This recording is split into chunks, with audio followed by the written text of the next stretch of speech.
hosting too many events, moderating as a keynote speaker or like just a panel guest. And everyone knows me, and I'm trying to connect guys. I'm usually like to speak about NFT, Metaverse, Web3 experience, marketing, how media changing.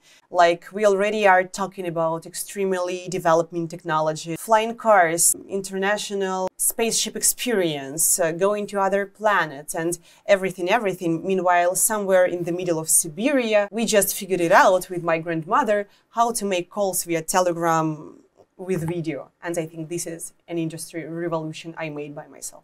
No, I think you have to be flexible because market is changing so fast. While you're thinking a lot, you're losing time. So you have to be proactive. You have to take decisions fast. Even that the decision is not correct, you have to try.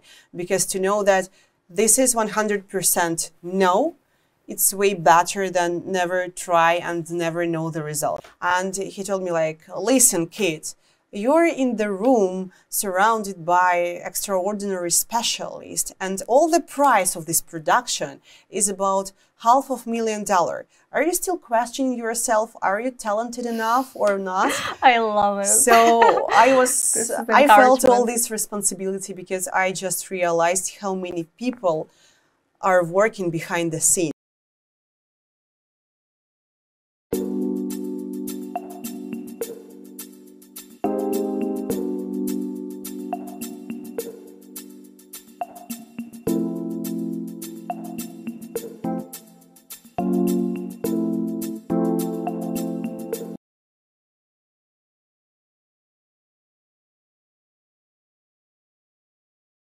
Welcome to the She Did It show, the show that highlights and celebrates the achievements of female leaders and creative entrepreneurs. We believe that every woman has a story to tell, and that by sharing those stories, we can inspire others to pursue their dreams and achieve their goals. Through in-depth conversations with successful female leaders from a variety of industries, we explore the challenges and triumphs of their journeys and uncover the strategies and techniques used to build thriving businesses and lifestyle that they desire. Whether you're an entrepreneur just starting out or an established professional looking for fresh ideas and inspiration, the She Did It show has something for you. Subscribe to our channel and let's get started.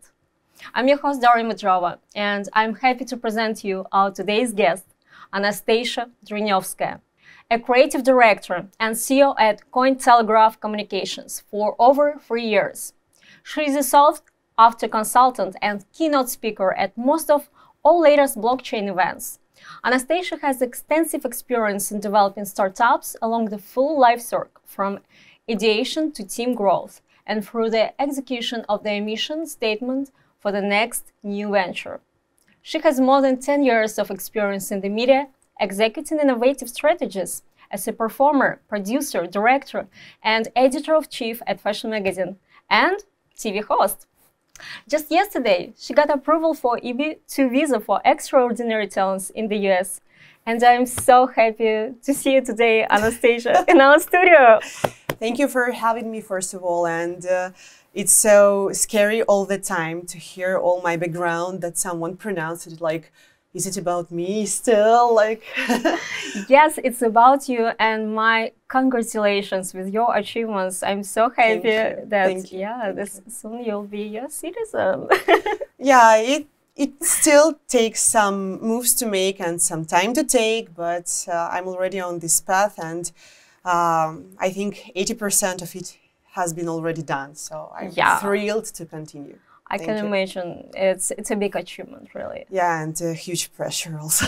Yeah, I mean, it's part of life. Part of the journey, actually. US journey. US journey. It's complicated, something very specific and unique. Definitely, 100%. Yeah. Actually, I would love to talk with you today about your background, which led you to all the achievements and amazing success which you performed today. And actually, we'll talk about Web3, marketing, creator economy, but we'll see where our conversation will lead us. Let's see how it goes. Yes. Because usually when we have a conversation, it has no beginning and no end. I would love to talk with you forever. We just previously met and we talked so much. And I was like, wow, I would love to talk about everything. We have like time frames, 1 hour, and I hope we'll. Let's try to fit everything. Yeah. Let's start with your background. You are CEO of Cointelegraph, one of the biggest platform in Web3 and blockchain. And we actually had a conversation with Victoria about the same platform, about her journey in this company. So what do you do? Share a little bit about yours. Yeah, like first of all, Cointelegraph is a huge ecosystem, and I'm not like CEO of Cointelegraph, the whole group. We have separated CEO for that. I'm leading Cointelegraph Communications, which is actually a window to all our structure, because communications are something about what is going on internally and outside the company, and everything is connected. So I'm kind of bridge between everyone and everything what we have. And plus, I'm hosting too many events, moderating as a keynote speaker or like just a panel guest. And everyone knows me, and I'm trying to connect guys from other industries or from our own industry with our editorial team, Cointelegraph Accelerator, to share about all our products we have, because Cointelegraph has a huge history. And this year we are celebrating 10 years anniversary. So it's been a while, and yeah, we started from 2013, and it's unbelievable amount of time to be on the market. So I think we see that all. Yeah, it's a big progress you made. Yeah. Of course, in the whole industry, how it all started. But how did you start your journey in Web3? How you mean your in blockchain? In blockchain, actually, Because yeah. I think our common journey in Web3 just about to start. If we are talking about how I came to the industry, it was by accident. I was thinking like, what else can I do? Because I was a bit disappointed in theater in Russia and some kind of television, which I made before. And I was thinking where I can combine all my social skills, soft skills, hard skills, communications, creativity, and everything what I have inside of me, but it's in some kind of profession. And of course, marketing came to my head firstly. I think it's obvious. So I was starting to look for vacancies, and after just 2 days, I received an invitation for an interview, and I came. Actually, the girl who interviewed me those days, she's my friend right now, and she's a part of our Cointelegraph Accelerator with her new project, but I can talk a bit later about that. Yeah, definitely. So we spoke for a while, and I had no idea what blockchain is. I literally had no idea where to start. I had like some common knowledges about marketing, PR, advertisement, and everything, and I just wanted to be part of a team. And I was thinking like everything will come with experience. I just need some time. So after a while, actually after 2 first weeks, they sent me to a conference. Actually, it was just a call, from our founder, like, Anastasia, you have a good English, and we are ready to present our new startup inside startup. Also a small media company, more like aggregator of news, not like Cointelegraph, but something like more like aggregator, as I said. And sorry, how many years ago that was? It was in 2018. So, yeah. It was in 2018.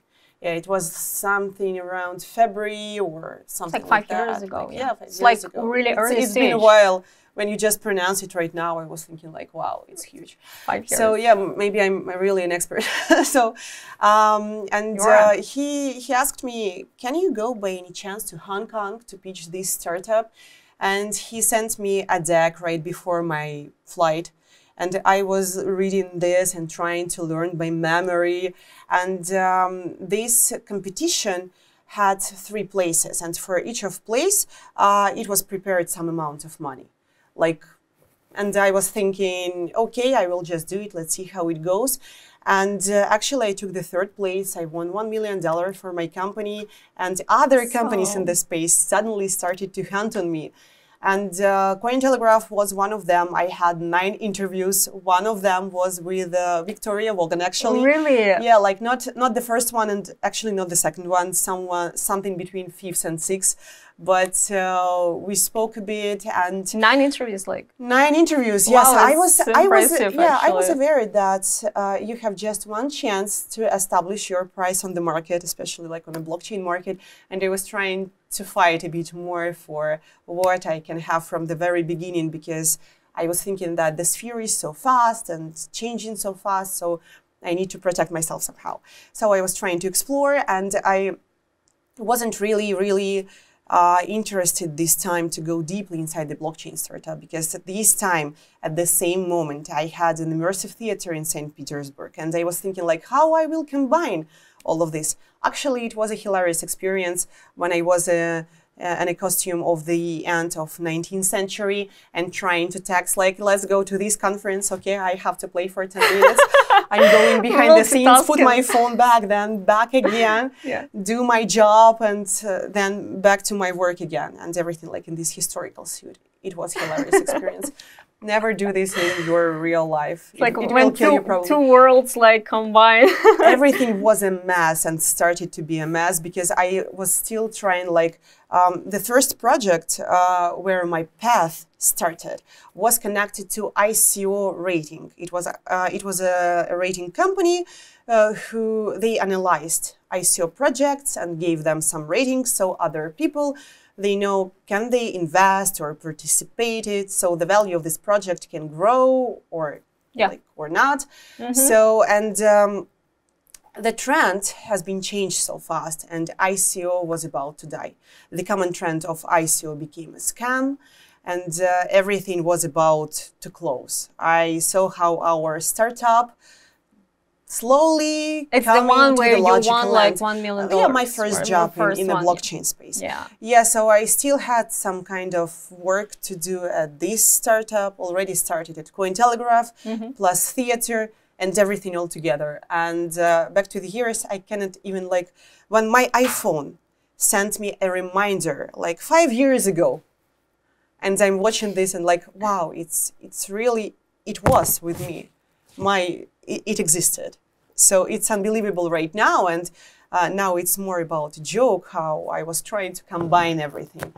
But yeah, but it is what it is, actually. It sounds amazing. I love that you combine so many different things, and you didn't afraid to start something new, and you've learned in the process. I was blind. So, and actually today you're a keynote speaker, and as you told me, like last year you been at 82 presentations, and you I made 82. I had 82 speaker slots. It doesn't equal that I participated in 82 conferences, because on some of them I just had several speaker slots, and not all of them were keynotes. But I was usually moderating the panels, so was a panel guest. So I was forced also for my case for immigration service. So I started to be proactive. I had a lot before, and now it was just X2.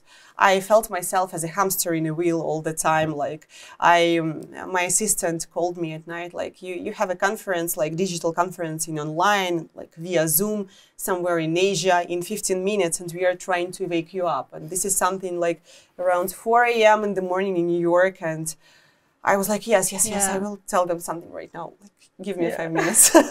I will go online. So I slept in a jacket all the time. Oh my gosh. It was part of the experience.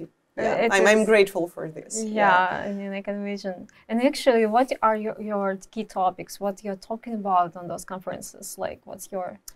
Well, usually as a part of a media company, it's much easier for me, and it seems obvious that I can interview people, because panel is also like a moderation, a small interviews that people connected by some topic, and you just have a conversation. If I am a speaker, I'm usually like to speak about NFT, Metaverse, Web3 experience, marketing, how media changing in our fast changing industry. And this is something where I have an expertise. Well, I'm still trying to understand who I will be when I will grow up.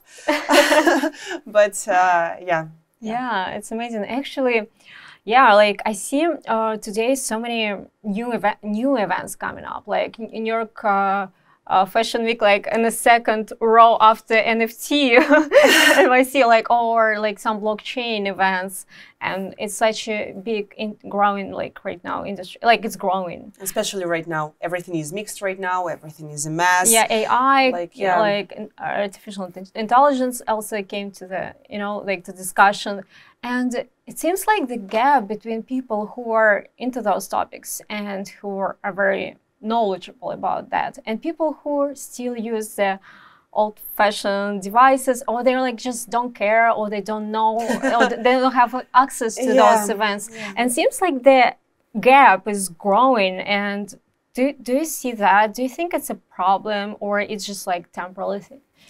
Yeah, we spoke about, we touched this topic a bit last time when we spoke with you. And yeah, I truly believe that the second wave of industrial revolution divided us on two parts. Like we already are talking about extremely developing technologies like flying taxis, like flying taxis, it's something which I will know in US. So like flying cars, international, like spaceship experience, going to other planets and everything. Meanwhile, somewhere in the middle of Siberia, we just figured it out with my grandmother how to make calls via Telegram with video. And I think this is an industry revolution I made by myself. So, and this gap is huge. And as you can see, like when we can see this development based on like smartphones, for example. When Nokia was on a stage, we had so many model of telephones, like how you're opening your telephone. You're switching like up, or you're just opening them. Is it a slider or just a regular device? Yeah. How many melodies you have there? Do you have ICQ or something like that? So, and right now we just have like several leaders of the market, like Apple, Samsung, HTC, if they still existed, and something like that. Like, and I'm Apple, everything Apple. Yeah, everything I've been like Apple. trying to. What else is there? Yeah, but if you're talking about Asia, it's very true. hard to find an Apple advertisement there. I was quietly surprised when I was in Guangzhou, and everything is covered with Samsung. So, oh, really? Yeah, Okay. like comparing to US, when like everyone, even homeless person has an iPhone of the newest model, and comparing Asia, like, it's two completely different experiences. And now we are just changing the cover, branding is changing a bit, but everything what we have inside is actually the same. And meanwhile, like it's easy for us, like for people who are trying to adopt these technologies, like someone creating this, we're someone who is taking these technologies and trying to adopt them in our lives, in real lives, and everything. And if we are talking about the rest of the planet Earth, and I think it's more than 65–70% of the people, they do not know what Web3 marketing is. When I'm from Siberia originally, from little city Omsk, and when I moved to St. Petersburg a lot of time ago, when my previous boss told me that my ideas are too creative to be implemented because no one in our region will buy them. So it was a push for me to find a crowd who will understand me, who will understand my ideas, so I can just mention for myself, is it worth of somebody's attention or not? Or I'm just dreaming about something which is useless and I just have to stop it immediately and do not waste my time for this useless experience. So yeah, the gap is huge. And when we are talking about metaverses or living in the metaverse, I'm inspired about this, but I think that we are talking about generation after our kids' generation, because now we are like on the edge of everything. We saw like our past without telephones. Now we are living in the future with all these devices. I mean, when kids already like grow up with those devices. Yeah, and they are like kids of our generation right now, they are the first who is literally using all this. They were born with a smartphone in one hand and with iPad in other. They are like eating and watching movies, and this is educational question. Like, I think we are on the edge of a new revolution right now, which will happening soon. Because right now the main question is, do we still need high-level education? Meanwhile, like, we already can raise money here and now. 2 years ago, I was in Dubai, and it was like a boxing competition among traders, like crypto traders. And when it was a presentation of each of them, like in the right corner, red pants, like this guy. And when the picture appeared, I mentioned for myself that he's a kid. He's 16. Why does he need to study math or algebra or geometry if he already has more than $15 million every month? He's already sponsoring all his family, even he's not an adult.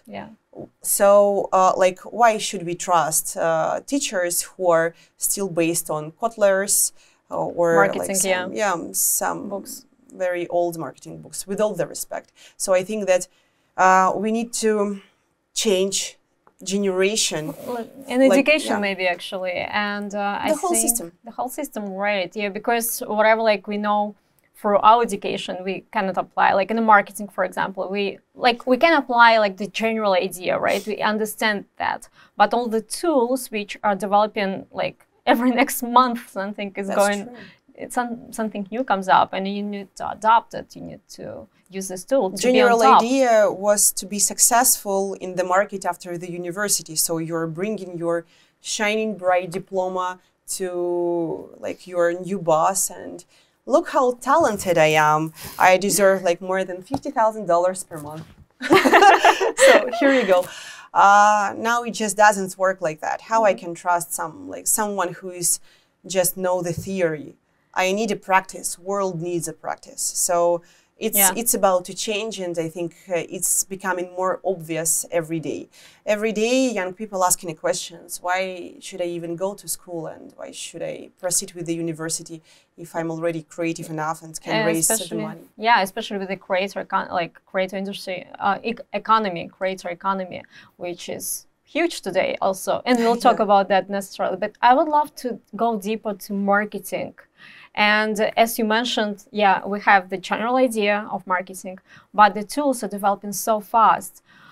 If we talk about those tools, Web3, like blockchain or like AI, now we are talking. Now we are talking. Yeah, like what we could maybe advise or suggest to someone who is looking for some new marketing tools to develop their small business, for example. What will be?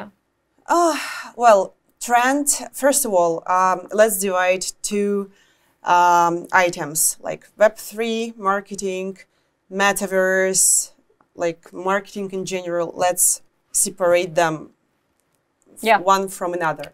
So Web3 is actually decentralized ownership, where everything is powered by the community.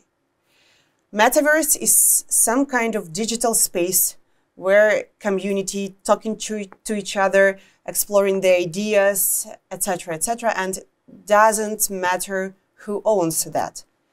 And marketing in general is just like list of rules and actions which you can do or not in terms of your project or service to tell the people that you're existing on the market. So come to me, show me the money, I will provide you with services, products, etc., etc. So if we are talking about Web3 marketing, which is extremely growing right now, like a lot of agencies and people usually just using this hashtag, like Web3 marketing. They have no idea what is it. They are still using the same marketing tools like promo campaigns, publication in traditional media, in web media, and nothing really changed. inside of this. Like, I mean, social media, maybe just social media, like there is Instagram, right? There is like Meta products, or there is like yeah, Discord. we are not talking about Meta products a lot. Not too many agencies can advise you to go to Twitter Spaces or to develop your Discord. It's very, like, it's a gap right now, and it's very hard to find a specialist who can understand how to develop Discord community, how even to grow it, how establish it, and how to communicate inside of it. Like, everyone who is telling you that he is extraordinary specialist in Discord is probably lying, because he or she just basically doing experiments, as all of us. We are just trying to check, what if we are doing this right now? What if we will make a giveaway in Discord? How it will be, what would the result would be, and we do not have way much expectations because we do not have enough statistics for this for now. So I'm looking forward to see some kind of reports soon, how Discord is helping to develop community, how you can divide community, how you can pick the right one, the right customer. Because previously, we know from traditional marketing system how to analyze your audience and to take the right one. Like, your focus should be on this particular audience. You have to hit at this point, and your services should understand this vision of this audience. If we are talking about Discord, it collected inside of it so many completely different people. And we are still trying to figure it out. What is this how to increase the level of audience inside? How even explain them the difference? Like, why do I need even install a Discord? Meanwhile, I already have Twitter, Instagram, LinkedIn, and all this shit, which I already mentioned. Like, what should I do with all of this? Like, now this doesn't matter. We are not looking at this, and we are just focused on the Discord. Or should we also use it somehow? Is it already a Web3 marketing or still not? So, of course, and this is also goes to what we call the Metaverse. What is the difference? Actually, I just wanted to, like someone who is just entering the space and curious, like what it is Web3, Metaverse, and like, other blockchain. Like, it's good to differentiate it. And if you could explain, like, maybe for someone who's entering the space, well, what is it Metaverse? Like, is it like really only Discord, or is also Instagram, no, like Telegram? Of course not. In my personal opinion, you have to understand firstly what you are calling Metaverse. If we are talking about digitalizing of our lives, we're already in the Metaverse. Probably you will see this interview on YouTube, which is already a digital space. So as I can see, you're not in this studio physically, so you're already in the Metaverse, and we are doing this for the Metaverse, for the digital connected channels. I love it. I love it. And I met you in the Metaverse. I met you in Instagram, not in real life, and we spoke there. And with, I think, more than 40% of our employees, I never spoke in real life. I always used either Zoom or Slack or Telegram, WhatsApp, whatever it could be. So according to this point, we're already in the Metaverse for a long time. If we are talking about the Metaverse, when you're connected via electrodes to your computer and have an amazing opportunity to live a separate life where you can raise your own reputation, which could be completely different from the reputation you have in a real life, and even to erase this border from the reality and the Metaverse. I think in my ideal world, it would be very hard to divide these two items, one from another. So I think that from the Metaverse, what we are literally put inside this term, we are a bit far away, to be honest. We are ready to touch the trend. There are some kind of platforms where you already can put your business, and this is a huge advantage for new economic creators who are trying to go to a new space and find a new audience. They still have a lot of questions to explore. Should my product be the same in the metaverse? My customer in real life and my customer in metaverse, are they compatible somehow, or I should to create something completely new and different? Should they take away this metaverse experience to the reality, or I have to divide them? And these are all like a lot of questions which each business has to answer by themselves. And I'm very curious to know this answer also. So yeah, actually, yeah, just mentioned about the creators. Right now, the industry is changing so fast as well, and we have, of course, like Instagram, YouTube, like, and all, yeah, all those platforms. And how, on your view, this industry will change, like having those potentially tools as Discord, like Web3? It's already changing. A lot of fashion companies started to launch NFT campaigns. A lot of other companies started to collaborate with blockchain startups and everything to provide people with different kind of services. NFTs right now, they are everywhere as an asset which user can take away and can increase the value, can own something in a digital reality, can understand that I have an ownership. It's like a Mona Lisa on my wall. Well, I want to meet this person who will buy Mona Lisa actually from the Louvre and, and put it like at his own house. So this is a unique tool which can provide users with some kind of gifts, presents to increase loyalty of your customers, because you can give them something. You can give them something to collect. You can give them something to share. You're actually giving them the value. But first of all, you have to educate them so they can understand the value you are trying to give them. Because for most of the people, NFTs still are pictures inside your phone. It's hard to value it, even if you cannot print it. Like, okay, I had my photographs before and in Instagram. If I will make all my pictures as an NFTs, which would be disaster because I have a lot. Who would be interested in them? Who will buy them? Why should someone owns them? And what they will do with this? But actually, if you are talking about customers' loyalty, imagine like every shop which gives you a discount because you're a loyal customer and coming to them to buy your new pair of shoes or your costume again and again, and they are trying to give you something like a discount for your birthday or a special scarf as a gift because you're just such amazing. And the same with the NFTs. This is just one more tool to tell them that you are important to us. Please give us more your money. To be honest, I mean, it's like an extra thing to get. Like, but I'm just.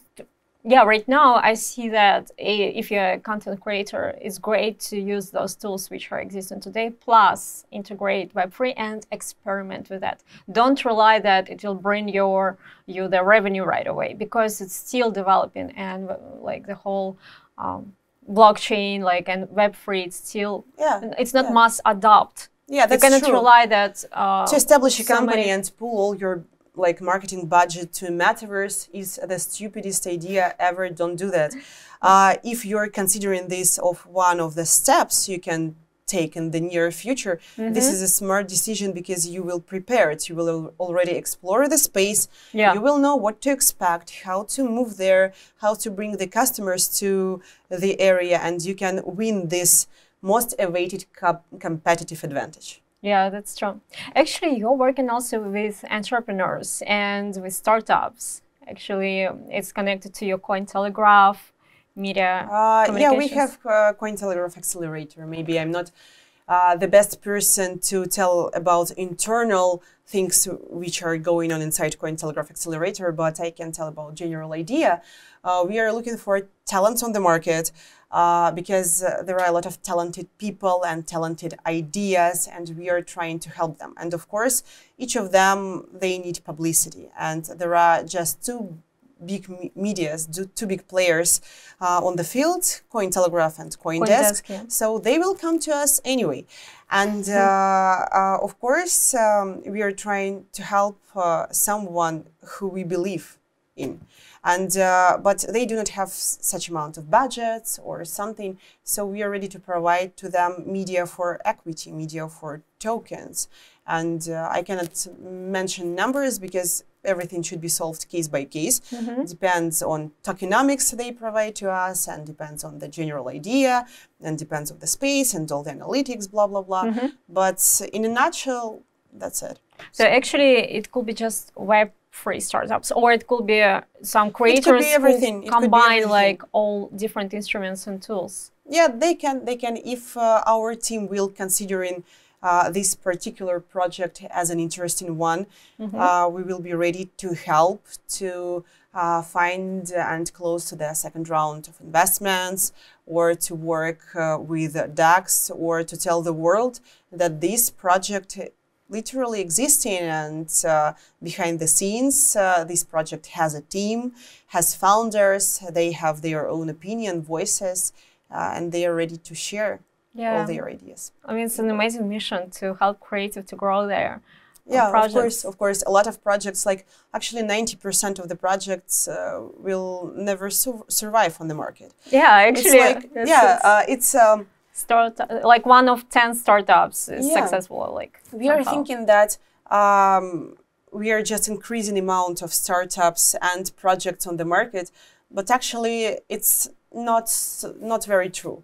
Because a lot of them who already started in 2013, 14, and other years before, they already died. The team could be still alive and they are doing something else, or founders started to collect a new team and they're trying to explore the field more. But this is always a renewal, new wave of startups, like new trends of web marketing. Looking forward to see 100 plus marketing agencies based on Web3 experience very, very soon. Next bull run, you will see the whole market in Web3 marketing agencies. Yeah, I mean, I'm sure like it will be the trend. Yeah, actually, what do you think, what is the mistake, or what maybe some entrepreneurship mindset which people could adopt to succeed in this startup industry in Web3? Like based on your experience communicating with so many entrepreneurs, and do you see some patterns? Like some startups are successful, and what were the reasons? So you're talking about mistakes or about successful cases? So actually, let's talk about successful cases first. Successful cases first. What brought them? To be brutally honest, there is nothing I can tell like a unique tool which everyone will use and will win. It's always an experiment. You're always trying to analyze trends, analyze the statistics and the experience of your competitors, and try to avoid all the mistakes they made and try to learn on their mistakes. But we know the whole life rule that everyone learns just on your own mistakes. And there is no particular thing I can tell here, just like you need to do these 10 steps and your startup will be successful. No, I think you have to be flexible. You have to be flexible because market is changing so fast.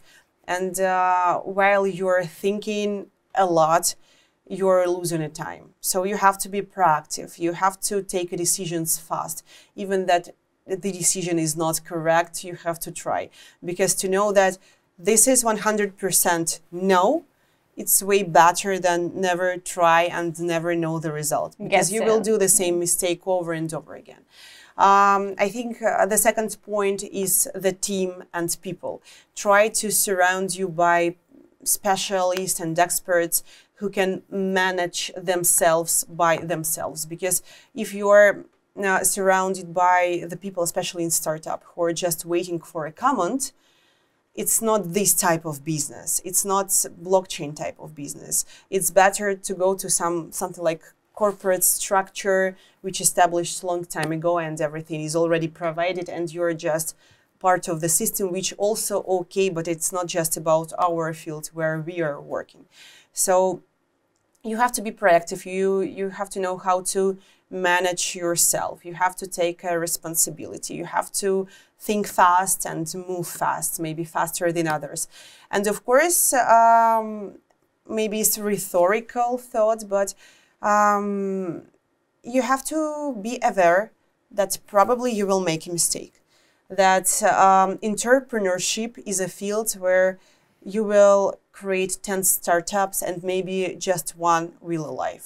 So you have to say goodbye also fast, like not cry way much on the grave of all your previous ideas. The project which didn't succeed, yeah. Just take it as an experience, have it in your pocket. Take an experience, implement, maybe combine all the experience you have and like collect them just like as one great startup ever, and do not think about what you already lost. It's already in the past. Nothing has been changed after. So, yeah. Do you think the personal brand of the entrepreneur who started the startup is important in that process? Of course. It brings trust level to the table, because if I know this person, if this person ready to raise the voice and mention his or her name, go to the stage, and especially when someone is taking somebody's money, you have to be responsible for that, because this is where your reputation begins. You can lose everything in one moment, and to destroy everything it takes seconds. To build again it takes years and years, and could be never happened again. So you have to be careful. And of course, medal always has two sides. Not all the people who are going on the stage and who are public are very wealthy, or their ideas are very genuine and extraordinary. Some of them literally want to just grab your money and disappear somewhere on Maldives. So yeah, we know one of the case, obviously. Yeah, like FTX. We are trying to recover after this trauma, I would say. Yeah, big. Yeah. Hope you're not invested. Thanks God. Yeah. Yeah. So online presence is a huge part. Of course, personal brand, and I think in this particular lifetime, when Web3 marketing is something about the community, community always has a leader. So people are coming for people and leading by other people. But even if in decentralized ecosystem, you still they are talking in Discord, and you can see that in some kind of threads. You can see the leader. You can see who brings the topic, who is trying to argue a lot, who is trying to participate in all the Twitter spaces, who is going to all the Reddit conversation and proceed even there. Like you always, like in your class or university, you always see the most active person in the room. So, and even if, in decentralized world, in Discord, you may do not know the real name like in passport, but you probably know the character. The character, right? So, avatar. Yeah. Avatar. Yeah, I mean, amazing. Like you yourself, like built your online presence based on your expertise and your public speaking events in Web3 and after 82 conferences, like after 82 public speeches, it should happen somehow. It should happen, because if not, it's just like I need to shut myself, and that's it. And the journey is over from here. So I do believe that if you're continue to hit at the same point and never stop, like a lot of talented people, they stopped one step before success, one step before something what could possibly bring them happiness. So you have to go through. Sometimes this, like, not sometimes, all the times, to be honest, all the times this journey is not very pleasant, as you can imagine, with your pink unicorns in your head.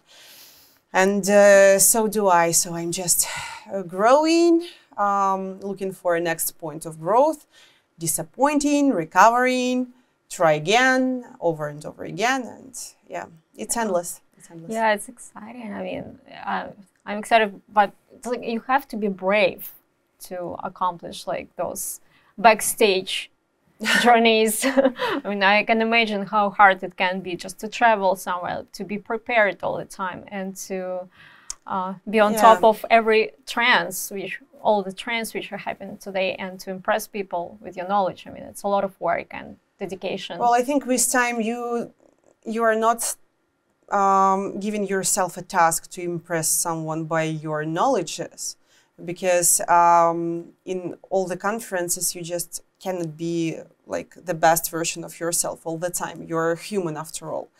And I think in this particular industry, when everything is just developing, it's very curious that if you can have your personal opinion and share it, and have an opportunity to share it, you can be impressed how many people are thinking the same. And every time when other people, they're hearing the same thoughts they have, they are believing in themselves more. So sometimes all these conferences are not about bringing new trends to the table or something like that, or no one will tell you the hottest solutions or something. Everyone will, like, even if they know, they will save it for themselves. But in general, when you're going to the stage and sharing your ideas, you're helping others to believe in these ideas, to move on, to see the different angle of a situation, and even to meet the same people who are also going through their journeys, and their journeys are such a horrible word. Their journeys are complicated also. So you're facing not just the community in general. It's not just about competitors or people who are trying to buy and sell. This is about people who came from different industries because they are dreamers, believers, entrepreneurs. They came from bank sphere, they came from creative sphere. They are trying to understand how so many different people can have something in common. And this is something what is impressing me all the time when I see somebody's background or listening to somebody's stories. This actually was the spark which was helping me to continue this journey a long time ago. People. Yeah. People. It's amazing. I mean, you just mentioned that, yeah, like people with so many different backgrounds, and they're all together in this like blockchain. Yeah, there is nothing like the International Blockchain University or something like that. Yet. I mean, there is no like education. It's not framed still. Do you think it should be like framed later for like in Harvard they will learn like the blockchain sometime, like some professor like actually what I see like people who started, and they grow so fast in this industry because it is new and everyone is curious about opinions and about leaders who could provide some ideas and of course share. Everything is starting from conversation, and everything starts from sharing the ideas. And I think it's obvious that all the universities will establish some kind of faculty or a lesson or something where they will explain how to live, how to build the business, how we are changing, and maybe some of us will participate in there. Actually, in April, I'm going to Duke University to share my knowledges about NFT space. Oh, really? And I think like Duke University is, I think in one of 10th the best universities in United States. So as you can see, they already doing this. Yeah. And if Duke is doing this, I think Harvard and other Ivy League. They already doing this also. Yeah, it's amazing. Actually, I just want to go a little bit more deep to your background and about your project, which are involved right now. Like, it's not only Web3. Yeah, it's not only Web3. Yeah. You're a very multi-talented person, and so you do established some immersive theater. It's something new. Yeah, I'm changing the countries, but still doing the same things. Tell a little bit more about that. What that project is. Yes, on one NFT exhibition, I met one guy, Dave J. Morrissey, who is director, producer, very famous in his field guy, prepared a lot of musicals for Broadway, has written scenarios and very multi-talented, more than me. And I met him and I shared my experience with my immersive theater in St. Petersburg back to the years. And he said, like, actually, I have an idea. I wrote a scenario right before the pandemic, and it was useless before that. Yeah. So let's do something. And I involved my best friend Lina to this because I shared this idea with her, and we became partners in this project. And it became the whole production company, to be honest. And the name of all of this is Verona Sky. Like in Romeo and Juliet, because this play, immersive play based on Romeo and Juliet. So yeah, I will not tell the original naming of the play, so you will know, but I can tell a bit about Verona Sky. We were trying to find a sexy naming for this, and we were trying to, of course, take the web page. And veronaskaya.com seems very obvious to us, but then we decided to think, what if we can make a verb from it? Veronaskaymi. It could be like Veronaskaymi. Just imagine the cabinet of a psychotherapist, and guy is sitting in front of him and telling like, I was about to die, but then she decided to Veronaskaymi so bad. So this is like this edge of old story which you can tell in a different way, bring sexuality, bring all the new technologies. We're also trying to integrate NFTs experience there, some kind of metaverse, AR experience and everything. So you can be a spy for Montecchio or a spy for Capuletti. You can have different types of tickets. And I'm very inspired of this idea. Hopefully the first show will be already this autumn. We are trying to do everything we can to do it as fast as possible. So. We already have a team of actors. Most of them are from American Horror Story, so also very famous guys. That's awesome. And we are trying to understand how audience will live inside this reality, because we want to put them in very different kinds of theater, not like Sleep No More or something like that. We decided to take all the best experiences and expertise we have right now and combine it somehow. And every time when we are trying to explore this field and go deeply inside the question, we are completely lost. And it's usually like this journey is so curious, so interesting. I'm very inspired day by day to go deep inside of that and trying to find something in this very, very dark room, but we will definitely do it. One way or another, we do not have way back. So it's just a question of time.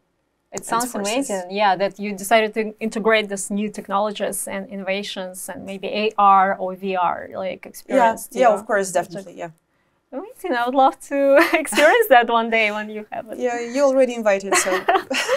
Awesome. Yeah, actually, also, you're the singer. You just recently, you recorded your song, and not only one song.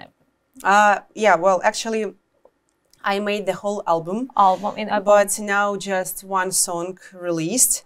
For now, and I'm looking forward to release more. And it always was my dream. I was dreaming about this so bad since I was a child, and I was very shy even to start. And I faced my fear again when I already was on the studio trying to record this first song. And when I was shaken, a guy, my vocal teacher, who is Craig Derry, one of the most vocal teachers in US, he was with Katy Perry, Beyonce, Lady Gaga, and a lot of different famous names. And he told me like, listen, kid, you're in the room surrounded by extraordinary specialists, and all the price of this production is about $500,000. Are you still questioning yourself? Are you talented enough or not? I love it. So I felt all this responsibility because I just realized how many people are working behind the scenes, because usually it's just one character or one musical band or something, but can you even imagine how many people are supporting, doing all this routine marketing, production? This is the whole deal. Even if I will not be the second Lady Gaga, I would definitely be always grateful for this experience, because I just know how is it right now. I know that my dream is way more possible than I was thinking. Closer. Way more closer possible and everything. And everything which can stop me is just me. So if I'm not doing something with this dream or any dream, the only excuse is my laziness or like procrastination or whatever could it be. So I like this about United States, that you do not have excuses anymore. If in other countries you can blame like government, yeah, like your teacher or like your family or not enough opportunities or something. Here nobody cares about your lack of talent or government, or like you have your voice, you have your right to express yourself. So go and just do it. You have no excuses anymore. If you never did something, you just never wanted. So it's a great lesson of a past year, which I took away after everything what happened to me. Yeah, actually, it's just amazing. Whatever you shared right now, like it's so inspiring, and I had goosebumps, like talking about the US and the opportunities and everything. Yeah. Especially when you have an experience comparing with other countries. And yeah, that's true. You understand that value. How your journey in New York City and in the US started? I know that you had a successful career in Russia. You've been establishing your immersive theater there, been working in the marketing, and you've been TV hosting major TV channels there. What brought you here? Like, is that American dream? I never had American dream, to be honest. I always wanted to explore, and I always like, I'm from sport field, and I always heard this phrase, not enough, not enough, not enough, according to myself or other things or other people. And I have something inside myself that like, not enough. I already did everything what I could here, and I just have to move on. I have to open the next door and see what is behind that. And I was just jumping inside of this. I never was in the United States before. This is my very, very first time here. Well, it's crazy to tell this after the first year, but it's still very, very first time. And it's literally like I started the life from scratch, because everything what I learned about life before, I always was in international business, and everything is so different here, so different. I'm always surprised. Every day can surprise me a lot, from bank system to immigration services. So I'm always surprised, thank God. Sometimes good, bad surprise. Yeah, just surprise. Just like not Let's divide them on like good or bad. The experience is just so different. And my journey started very unexpected. I was thinking like after my birthday in February, I will go to US, will participate in some kind of conferences. I already was invited to Los Angeles to NFT LA. With Cointelegraph. Yes, with Cointelegraph, and to NFT NYC in New York. And I was thinking like I will spend a couple months, then I will make conclusions for myself, will go back to other conferences, see my family, and maybe after I will pack my huge suitcases and all my life inside and we'll move. No, everything according to the political situation, started to be completely different. And for me also. And I moved to US literally with just one suitcase with some of Prada shoes and 3 dresses, literally. And I was thinking like, okay, I was in shock first couple months. And as everyone, I think. Yeah, and No it was, I think everyone and everything were harmed. I was trying to find my place in all this situation. I was trying to, because nobody was prepared. No one. Yeah, Definitely. no one tell us like, look, if in February, yeah, like if the war will happen, you have to do this, that, and that. Like our parents never told us this. Like bad dreams. Yeah, and you just never thinking about this. Yeah. Like not like you're having bad dreams. Like I'm not thinking about asteroids or apocalyptic thoughts, but about pandemic. Yeah, like the pandemic was quite good actually comparing to this experience. Yeah, and true, I started from scratch. Yes, I was far away from my family, close circle, friends.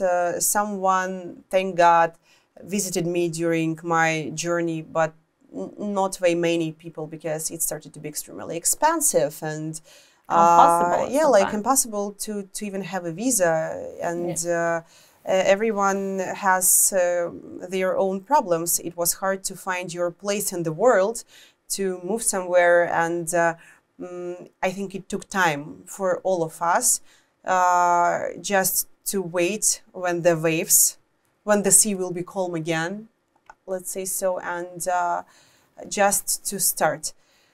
Now I think I already have way many houses and apartments all over the world. So I'm trying Russia, Paris. So you had a journey to Paris, and I wish I could have journeyed to Paris. Especially, we are having a party soon there on March 22nd, which is connected to our 10 years anniversary. And I wish I could be there, but unfortunately, the process is a process. And sometimes when we are thinking that we are losing in the opportunities, new door is opening, and someone there calling you like, Anastasia. US. Your citizenship and stuff. Citizenship, green card. Recording tickets, medical analysis. Come here. So yeah. Now I'm on this page. Like and then, like now I need to. It's pleasant. As you told me. Yeah, it's pleasant. Like, okay. I mean, it's just from all this 80% of other experience. It's like the iceberg. And this is just like the top, but you did a great job to get there. Yeah, don't want to be a Titanic, Like, no, at all. Now I see the iceberg, but I'm on the bottom.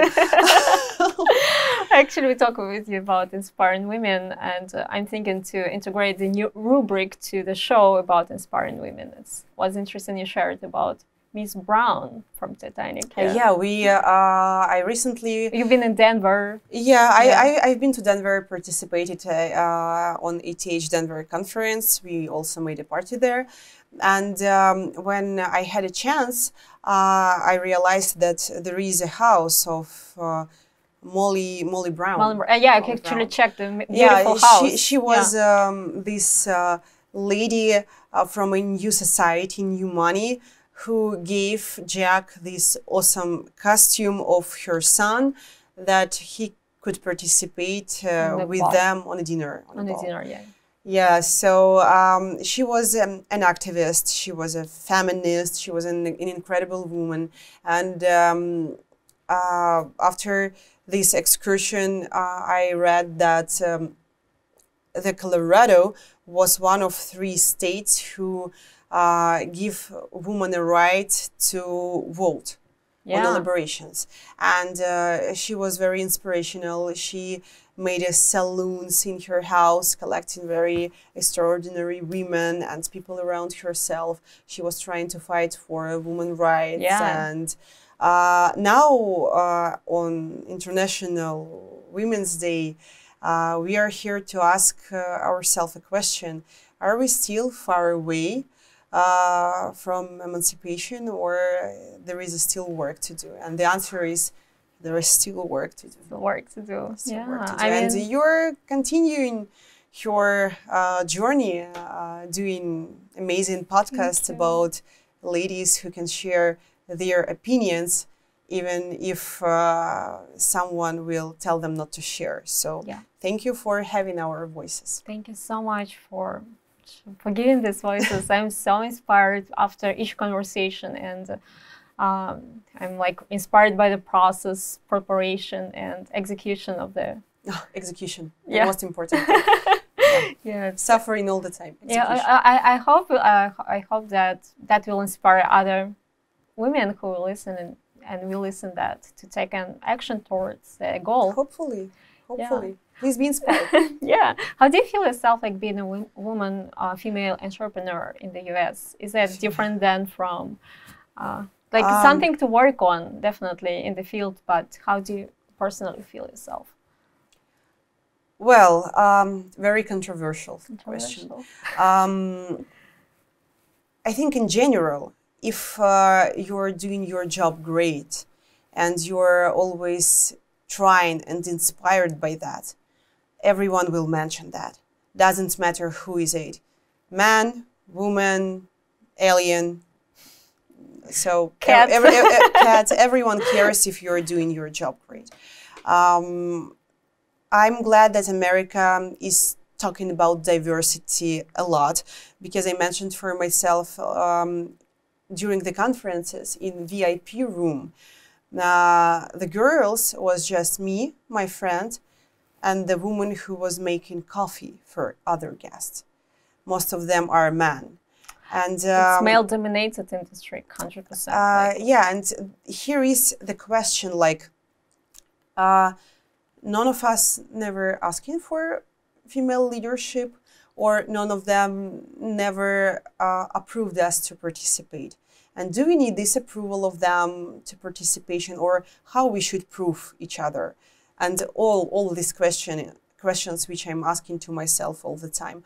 I also think that it's important to mention that men and women, we are so different. We are like yin yang, have different synergies, and we are compatible. And maybe it's very great that we are different, and maybe not in all the ways we have to try to be equal way much. So everything should be in a balance somehow. But in terms of intellect, if one woman really wants to be software engineer or CTO or whatever she wants, she should have the same level of approval as others. Yeah, 100%, because literally even in sports, like in golf in US, women still should hit the ball. Closer.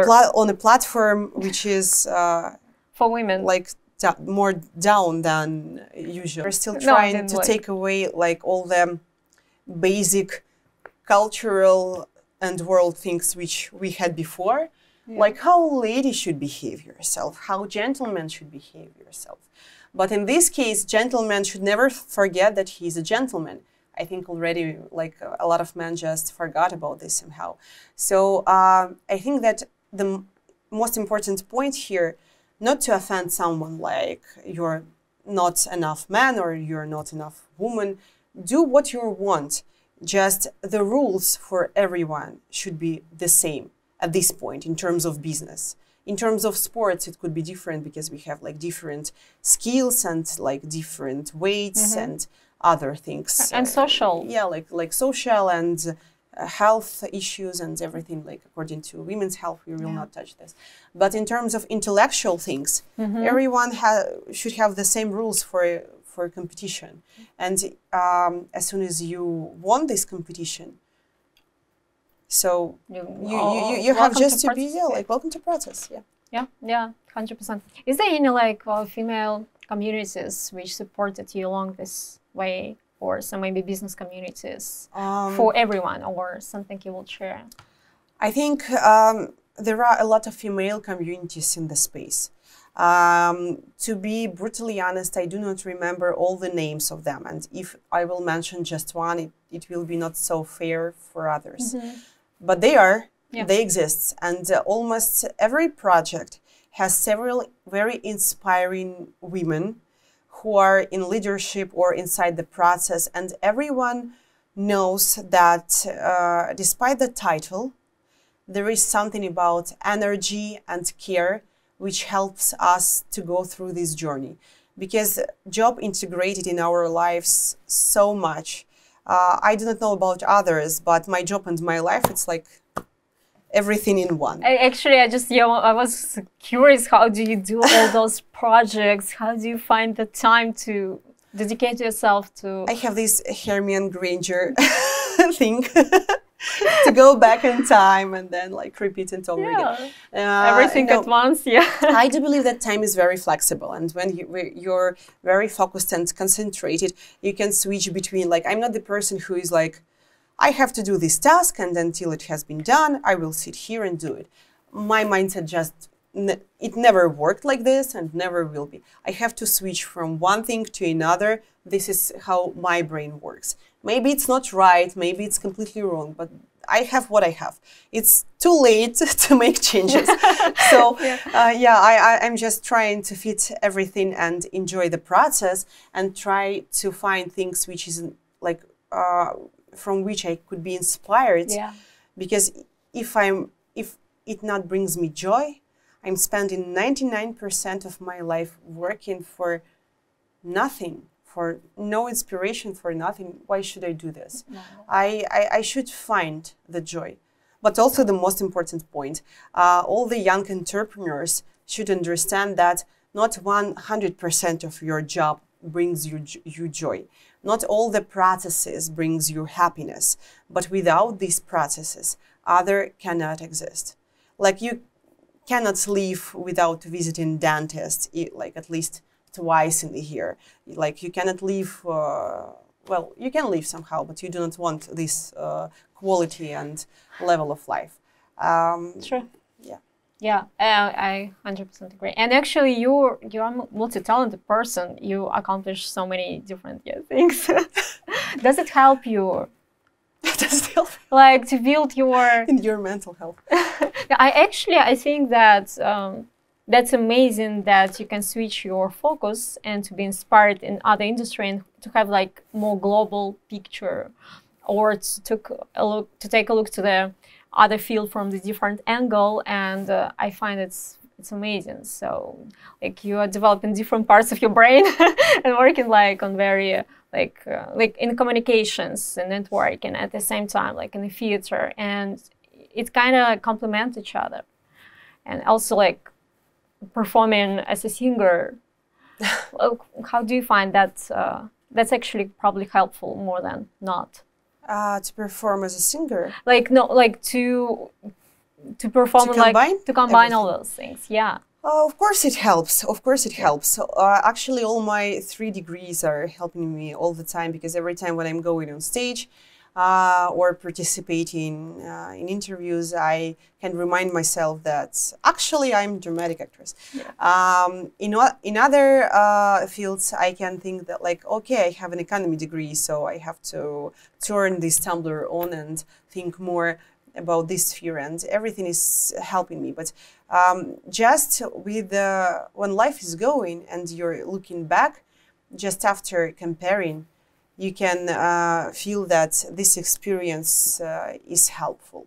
Even if it seems very useless at the very beginning, it is helpful. I'm grateful that I went to all these universities, that I graduated from them, and that I have this experience. Yeah, amazing. Any books and podcasts helped you along that way to figure out the best way for you, or something like which inspires you and breaks? If you're talking about inspiration, I'm reading literature, and I'm trying, like to veer somebody's life on myself, just to have one more character in me, just to integrate it into my personal life or in my job or on stage experience somehow.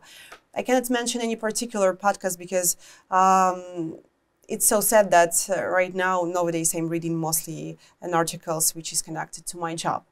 But I'm not listening or reading something, some kind of motivation, because I do believe that if you're doing something great, you should not think about this too much. Because if you will think how you're moving your hands when you're brushing your teeth, you will never complete this action. You will be just very destroyed by your thoughts. So if you're doing great, just continue to do. When you will face the first problems, you probably need to read something, but I still never faced them, and hopefully it will happen to me a long time after. So it's great. I will tell you in several years. Yeah, actually about classical books and literature, something what?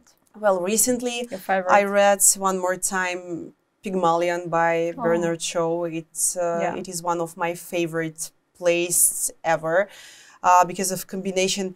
Here we can find everything. Here we can find female rights. Here we can find communication between societies, different levels of societies. We can see the communication between man and woman and how compatible they are. And something about love, of course. Oh, yeah. I'm very inspired by books of Federico Garcia Lorca. This is Spanish writer. He's very difficult for understanding and he's very difficult to read. One of the books I like the most is Love of Don Perlimplin, about the old guy who decided to take a prostitute as his wife, and then he decided to show her what the real love is. And at the end, he's killing himself because she still can't understand, but maybe after his death, she will care more. Not very healthy experience, I just mentioned, but it's okay. And so recently I finished one memoirs of, oh my gosh, this happened to me, I forgot. Peggy Guggenheim, from this amazing Guggenheim family who has a gallery here in New York. So she has she has a story which speaks to me. She was in Paris when the Second World War began.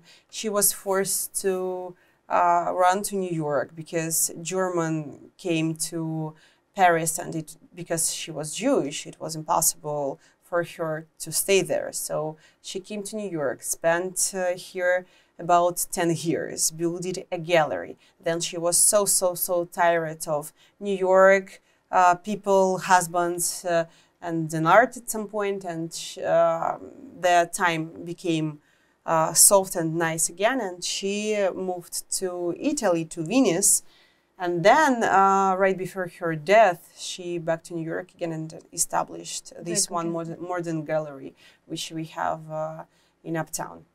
Thank you. So, wow, it's so inspiring. Actually, I just created the list of inspiring women. Yeah, I would love to. Actually, we had a competition with Victoria Vaughan because we decided to establish a literature club. And we decided to pick up the book, like one week, one book. And it was her turn to choose the book, yes, and she chose that one about Peggy Guggenheim because she's interested in art nowadays, and we read it, and it was actually inspiring because when you know that somebody is reading that as well, and then you will discuss, it's quite nice. I was participant for a year of one of the book clubs, and it was so inspired. In Moscow back there. But now I see that some type of books. I am such a fan of books, and actually after each show I buy one like something what the guest advice, and I have pile of books, and it creates like kind of excited that I still working like on the first one, but I'm trying to read more. Well, at least you have the whole library at your home. Yes. And you can like build an experience. Like I'm experienced reader. Like to take a look how many books I have. At least this for the reputational. And I still hope that I will finish them all. Of course you will. Of course you will. Yeah. So thank you so much. Maybe not this year. No, maybe not this year. All right. It's amazing conversation. And my last question: what's your definition of success? The hardest one. What is my definition of success? When somebody is inviting you to an interview about your success or your background or your field or whatever, it's always a challenge and question for myself firstly. Am I successful? If yes, where? How I can measure it and how I can touch it and how I can value it.